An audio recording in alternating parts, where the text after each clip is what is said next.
வணக்கம், நீங்கள் கேட்டுட்டு இருக்கிறது லாயர் சொசைட்டி லீகல் பாட்காஸ்ட். இன்றைக்கி நம்ம பார்க்க போகிற கான்செப்ட் குவாஷிங் ஆஃப் எஃப்ஐஆரில் இருக்கக்கூடிய இன்ட்ரெஸ்டிங்கான ஒரு ஆஸ்பெக்ட். குவாஷிங் ஆஃப் எஃப்ஐஆரில் கிரிமினல் ப்ரொசீடிங்ஸ் அப்படின்றது ஒன்று, நீங்கள் ஆர்டிகல் 226 ஒரு ரெட் பெட்டிஷன் போட்டு ஹைகோர்ட்டில் பண்ணுறீங்க, இல்லைனா ஹைகோர்ட்லேயே 482 சிஆர்பிசியில் ஒரு பெட்டிஷன் போட்டு பண்ணலாம். ரெண்டு வகையிலையும் பண்ண முடியும்னு வச்சுக்கோங்களேன். இப்போ 482 இல்லை 226 ஒரு பெட்டிஷன் போட்டு நீங்கள் ஒரு எஃப்ஐஆர் இல்லை ஒரு சார்ஜ் ஷீட்டை குவாஷ் பண்ண சொல்லி கேட்குறீங்க. ஒரு ஹைகோர்ட் என்ன மாதிரியான ஃபேக்டர்ஸ் எல்லாம் கன்சிடர் பண்ணணும் அப்படின்னு சொல்லி பல ஹைகோர்ட், சுப்ரீம் கோர்ட் ஜட்ஜ்மெண்ட்ஸ் ஏற்கனவே வந்துருச்சு. அதெல்லாம் நீங்கள் கூகுள் பண்ணாலே நிறைய இடத்துல கிடைக்கும். ஏன்னா அது ஒரு வெரி காமன் ப்ரொவிஷன் வச்சுக்கோங்களேன். ஒரு கிரிமினல் வழக்கு வந்தாலே முதல்ல பார்க்கக்கூடிய ஒரு ரெமிடிஸில் ஒன்றா இருக்கக்கூடியது வந்து இந்த குவாஷிங் போடுறதுலேயே அதில் ஒரு டாக்டிக்ஸ் எல்லாம் எல்லாரும் ஃபாலோ பண்ணுவாங்க. எப்போ போடலாம், என்ன பண்ணலாம், எப்படி ஆர்கியூ பண்ணணும், என்ன கிரவுண்ட்ஸில் போகணும் அப்படின்ட்டுலாம். அதனால ஹைகோர்ட்டில், சுப்ரீம் கோர்ட்டில் ஒரு கைட்லைன்ஸ் கொடுத்துருக்காங்க. அதில் முக்கியமாக பார்த்தீங்கன்னா எஃப்ஐஆர் குவாஷில் இன்கிரீடியன்ஸ் எஃப்ஐஆரில் இருந்தாலே போதும். அந்த ஸ்டேஜில் அதுக்கு மேலே இன்வெஸ்டிகேஷன் நடக்கட்டும், நம்ம மேலே மெட்டீரியல்ஸ் வந்ததுக்கு அப்புறம் தான் தீர்மானிக்க முடியும் அப்படின்னு சொல்கிறாங்க. அதாவது எஃப்ஐஆரில்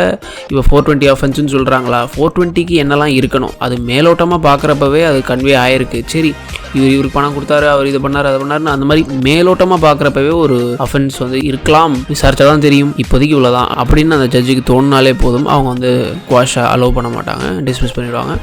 சப்சிக்வெண்ட்டாக இன்வெஸ்டிகேஷன் நடக்கட்டும், மெட்டீரியல் கலெக்ட் பண்ணதுக்கப்புறம் அந்த மெட்டீரியலும் சேர்த்து நான் பார்க்குறேன் அப்படின்றது தான் அதோடைய அர்த்தம். அதுக்கப்புறமா நீங்கள் லேட்டர் ஸ்டேஜில் இன்னும் விசாரணை ரொம்ப நாளாக நடக்குது, இன்னும் மெட்டீரியலே கேதர் பண்ணல அப்படின்றப்பையோ, இல்லை அந்த விசாரணையின் பொழுது கலெக்ட் பண்ணக்கூடிய ஏதாவது ஒரு முக்கியமான ஸ்டேட்மெண்ட்ஸ், எவிடன்ஸ் அதெல்லாம் சார்ஜ் ஷீட் வந்ததுக்கப்புறமா அதன் மூலியமாக நீங்கள் அதை காட்டி நீங்கள் குவாஷ் கேட்கலாம். அதாவது இந்த 161 ஸ்டேட்மெண்ட்ஸ் இதெல்லாம் காட்டி. பட் வாட் இஃப் அந்த எஃப்ஐஆரில் சொல்லப்படுற இன்க்ரீடியன்ஸ் எல்லாம் வந்துருச்சு, பட் அது வந்து ஒரு அட்வொகேட் பண்ண ஒரு கிளவரான டிராஃப்டிங்னால இருக்கலாம், இல்லையா, ஒரு அட்வொகேட் இருக்கலாம், இல்லைனா ஒரு கம்ப்ளைண்ட், அந்த இன்ஃபார்மெண்ட்டே வந்து இப்போ இது மாதிரியெல்லாம் கம்ப்ளைண்ட் கொடுத்தா தான் இதை எடுத்துப்பாங்க, எஃப்ஐஆர் பதிவு செய்வாங்க, இப்படிலாம் கம்ப்ளைண்ட் கொடுத்தா தான் இந்த அக்யூஸ் பர்சன், அதாவது அவங்க யாரு மேலே ப்ரொசீட் பண்ணணும்னு நினைக்கிறாங்களோ அவங்களால தப்பிக்கவே முடியாது அப்படின்னு சொல்லி ஒரு பர்டிகுலராக இதெல்லாம் மென்ஷன் பண்ணணும் எஃப்ஐஆரில் அப்படின்னு சொல்லி பண்ணுற ஒரு வழக்கம் வந்துடுச்சு. அதாவது லா ஒரு கைட்லைன் சொல்கிறப்ப அதை நம்ம எப்படி நமக்கு சாதகமாக மாற்றிக்கணும்னு நம்ம ஒரு ப்ராக்டிஸ் உருவாக்கிடுவோம். இப்போ எப்படி ஒரு வீட்டுக்கு பூட்டை போட்டோம் அப்படின்னா அதை தாண்டி வேற ஒரு டிவைஸ் வந்து திருடாங்க கண்டுபிடிப்பான்ற மாதிரி இந்த ஒரு கிரிமினல் லாவில் பார்த்தீங்கன்னா ஒரு கைட்லைன்ஸ் சொல்கிறாங்கன்னா அதில் ஏதாவது லூப் ஹோல்ஸ் கண்டுபிடிப்போம். அப்படி லேட்டஸ்ட்டாக இந்த மாதிரி கம்ப்ளைண்ட் கொடுக்குறப்பவே இப்போ எஸ்சிஎஸ்டி ஆக்டில் பார்த்தீங்கன்னா நிறைய பேர் மிஸ்யூஸ் பண்ணுவாங்க. இப்படி சொன்னால் அது எஸ்சிஎஸ்டி ஆக்டில் கம்ப்ளைண்ட்டாக வரும் அப்படின்ட்டு. உமன் ரிலேட்டட் அஃபென்ஸில் பார்த்தீங்கன்னா அதுலேயுமே நிறைய மிஸ்யூஸ் பண்ணுறாங்க. போக்சோவாக இருக்கட்டும், இல்லை ரேப் கேசஸாக இருக்கட்டும், இது எல்லாத்துலேயும் மிஸ்யூஸ் பண்ணக்கூடியவங்க இருக்காங்க. அதாவது ஜெனுவின் கேசஸ் நிறைய இருக்குது. அதே சமயம் இந்த மாதிரி இதில் இப்படி சொன்னால் இது கண்டிப்பாக ரெஜிஸ்டர் ஆகிடும், இது ஒரு ஹைனஸ் அஃபென்ஸாக இருக்கிறதுனால போலீஸ் வந்து மறுக்க மாட்டாங்க யூஸ்வலாக எஃப்ஐஆர் போட. அதே மாதிரி ஹைகோர்ட்டுக்கு போகிறப்பையும் குவாஷ் பண்ண அக்செப்ட் பண்ண மாட்டாங்க அப்படின்றது தெரியும். அதனால் இந்த அஃபென்ஸ் எப்படியாவது உள்ள கொண்டு வரணும் அப்படின்னு சொல்லி எஃப்ஐஆர் ஒரு இன்ஃபர்மேஷன் கொடுக்குறப்ப போலீஸ்ட்டு ஒரு 4 வரி இதை பற்றி எக்ஸ்ட்ராவாக ஆட் பண்ணிப்பாங்க. இந்த அஃபென்ஸ் எப்படியாவது டிஸ்க்ளோஸ் ஆகணும் நம்ம சொல்கிற இன்ஃபர்மேஷன்லேயே அப்படின்னு ரொம்ப தெளிவாக ஒரு இன்ஃபர்மேஷனை போலீஸ்க்கு கொடுப்பாங்க. அப்போ ஒரு ஹைகோர்ட் இந்த மாதிரியான சுச்சுவேஷனில் ஒரு எஃப்ஐஆரில் இன்க்ரீடியன்ஸ் இருக்குது, பட் அதை தாண்டி நம்ம பார்க்க முடியுமா அப்படின்ற ஒரு கேள்வி வரும் தானே. அப்போ பார்க்க முடியும்னு சொல்லி சுப்ரீம் கோர்ட்டில் 2023 ஒரு கேஸில் சொல்கிறாங்க. கேஸ் உடைய டைட்டில் என்ன அப்படின்னா மஹமூத் அலி வர்சஸ் ஸ்டேட் ஆஃப் உத்தரப்பிரதேஷ். இது கிரிமினல் அப்பீல் 2341 ஆஃப் 2023.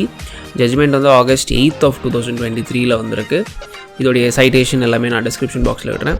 இதில் என்ன சொல்லியிருக்காங்க அப்படின்னா ஒரு ஹைகோர்ட் ஆர் இவங்க சுப்ரீம் கோர்ட் அங்கே குவாஷ்க்கு போயிருக்காங்க அப்படின்னா இதில் என்ன சொல்லியிருக்காங்க அப்படின்னா ஒரு கோர்ட் பிஃபோர் குவாஷிங் அண்ட் எஃப்ஐஆர் அவங்களால இன்க்ரீடியன்ஸ் இருக்குது அப்படின்றதில் மட்டுமே விட்டுறக்கூடாது, அவங்க இன்னும் க்ளோஸாக கூட பார்க்க முடியும். வேறு ஏதாவது அல்டீரியர் மோட்டிவ் இருக்கா, இது வந்து ஒரு ரிவெஞ்ச், ஒரு வெஞ்சன்ஸ் இருக்கா இதில், அதனால தான் எஃப்ஐஆர் போட்டிருக்காங்களா, அதோடைய சரௌண்டிங் சர்க்கம்ஸ்டான்சஸ் என்ன, இது எஃப்ஐஆருக்கு முன்னாடி என்னெல்லாம் நடந்திருக்கு, சூழல் எந்த மாதிரியான சூழலில் இந்த எஃப்ஐஆர் ரெஜிஸ்டர் பண்ணப்பட்டிருக்கு அப்படின்றதெல்லாம் ஒரு ஹைகோர்ட் கன்சிடர் பண்ணலாம் அப்படின்னு சொல்லியிருக்காங்க. So merely because the ingredients R made out in the FIR it does not mean that the FIR cannot be quashed அப்படின்றது தான் இந்த எபிசோடைய ஒரு சம்மரி. இது ஒரு முக்கியமான சைட்டேஷன்.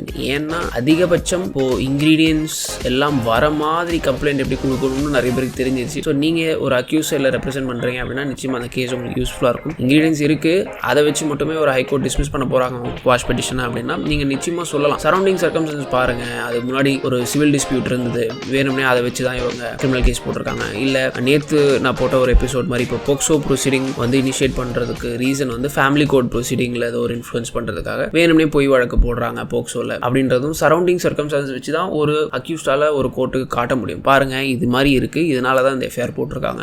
நிச்சயமாக ஒரு ஹைகோர்ட் அதை கன்சிடர் பண்ணி தான் ஆகணும். அதை கன்சிடர் பண்ணாங்க அப்படின்னா குவாஷ் பண்ண நிறையவே வாய்ப்பு இருக்குது. இந்த எபிசோட் உங்களுக்கு இன்ட்ரெஸ்டிங்காக இருந்தது, உங்களுக்கு பிடிச்சிருந்தது அப்படின்னா ஷேர் பண்ணுங்கள், லைக் பண்ணுங்கள், சப்ஸ்கிரைப் பண்ணுங்கள். ஸ்பாட்டிஃபைல கேட்டுட்டு இருக்கீங்கன்னா ஃபாலோ பண்ணுங்கள். உங்களுடைய கருத்துக்களை கமெண்ட் செக்ஷனில் ஷேர் பண்ணுங்கள். நன்றி, வணக்கம்.